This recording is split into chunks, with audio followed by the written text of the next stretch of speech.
Om Swastiastu, Assalamualaikum warahmatullahi wabarakatuh. Salam, Namo Buddhaya, salam kebajikan untuk kita semua.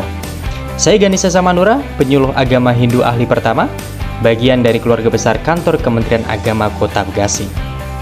Kantor Kementerian Agama Kota Bekasi merupakan instansi vertikal di bawah Kanwil Kementerian Agama Provinsi Jawa Barat. Berdiri pada tahun 1999, setahun pasca pembentukan Kota Administratif Bekasi. Berdasarkan ketentuan organisasi Kementerian Agama, instansi ini menjalankan tugas sesuai Peraturan Menteri Agama Nomor 19 Tahun 2019. Kantor Kementerian Agama Kota Bekasi terletak di Jalan Ahmad Yani Nomor 11 Margajaya, Bekasi Selatan, Kota Bekasi, Jawa Barat. Visi dan misi Kantor Kementerian Agama Kota Bekasi sejalan dengan visi dan misi Kementerian Agama Republik Indonesia, yaitu Kementerian Agama yang profesional dan andal dalam membangun masyarakat yang saleh, moderat, cerdas dan unggul untuk mewujudkan Indonesia maju yang berdaulat, mandiri, dan berkepribadian berdasarkan gotong royong. Misinya meningkatkan kualitas kesalehan umat beragama, memperkuat moderasi beragama dan kerukunan umat beragama, meningkatkan layanan keagamaan yang adil, mudah dan merata, meningkatkan layanan pendidikan yang merata dan bermutu, meningkatkan produktivitas dan daya saing pendidikan, serta memantapkan tata kelola pemerintah yang baik.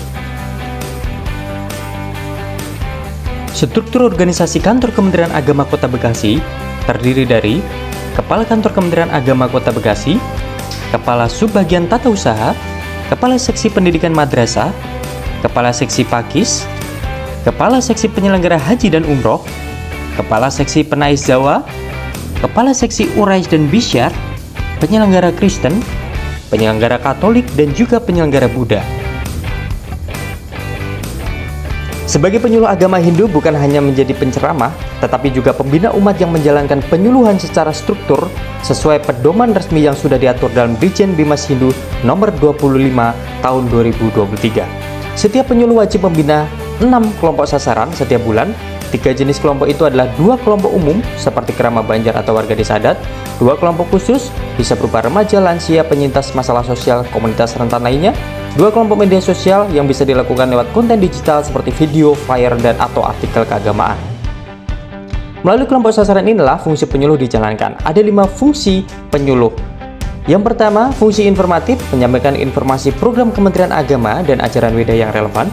Fungsi edukasi, memberikan pemahaman agama yang kontekstual, membangun spiritualitas dan nilai kehidupan. Fungsi konsultatif, menjadi tempat umat bertanya dan berdiskusi tentang persoalan keagamaan dan sosial. Fungsi advokatif, membela dan mendampingi umat jika dalam hambatan menjalankan ajaran Hindu atau mengalami ketidakadilan sosial. Dan juga yang terakhir, fungsi administratif, yaitu mulai dari perencanaan, pelaksanaan, dan juga pelaporan. Dengan pendekatan ini, penyuluh hadir tidak hanya sebagai pembicara, tetapi sebagai sahabat umat, membangun harmoni, moderasi, dan keteladanan. Inilah wujud nyata penyuluh agama Hindu, hadir di tengah umat, membina dengan hati, dan membangun. Di era transformasi digital, tantangan menjadi semakin kompleks. Teknologi berkembang menjadi cepat, informasi mengalir begitu deras. Untuk itu, ini peran saya sebagai penyuluh agama Hindu untuk lebih adaptif terhadap lingkungan dan kondisi yang ada. Untuk itu, saya akan berusaha untuk cakap menyusun materi penyuluhan yang relevan, menarik, dan kontekstual, baik untuk kelompok umum seperti kerama banjar maupun kelompok khusus di media sosial. Tangguh menghadapi tantangan lapangan, mulai dari minimalnya fasilitas, keterbatasan waktu umat, hingga beragam latar sosial. Inovatif dalam memanfaatkan teknologi, membuat konten video Dharma Wacana, infografis ajaran Weda, hingga diskusi lewat forum daring. Melalui transformasi digital, penyuluh hadir bukan hanya di balai banjar, di pura-pura, tapi juga hadir di genggaman umat, di layar smartphone, di media sosial, di ruang-ruang digital yang membantu membentuk pola pikir generasi muda. Karena di era digital ini, ajaran harus disuarakan dengan cara yang bijak, kreatif, dan penuh welas asih. Terima kasih.